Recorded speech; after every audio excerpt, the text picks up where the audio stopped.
Guys, সুখ কাকে বলে? অনেকে ভাববে যে হয়তো বাড়ি গাড়ি টাকা পয়সা এসব থাকলেই বোধহয় সুখ পাওয়া যায়, কিন্তু না, সুখ জিনিসটা আমার মনে হয় সম্পূর্ণ আলাদা এসবের থেকে। আর এটার প্রমাণ ডেইলি সোশ্যাল মিডিয়ায় আমি দেখি। আর আমার সুখ দেখবে কীরকম, চলো দেখাই।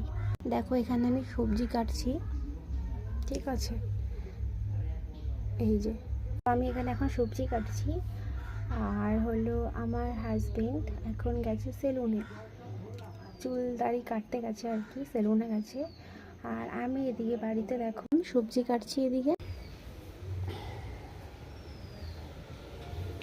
যে দেখলে আমি উনুনে গরম জল বসিয়েছি আমার বরের জন্য। এখন যেহেতু শীতকাল, ও গরম জলে স্নান করে, ও ঠান্ডার প্রবলেম আছে বলে গরম জল বসিয়েছে, ও এসে স্নান করবে। এদিকে আমি রান্না করছি। এর থেকে আর কি সুখ হয় একটা মেয়ের জীবনে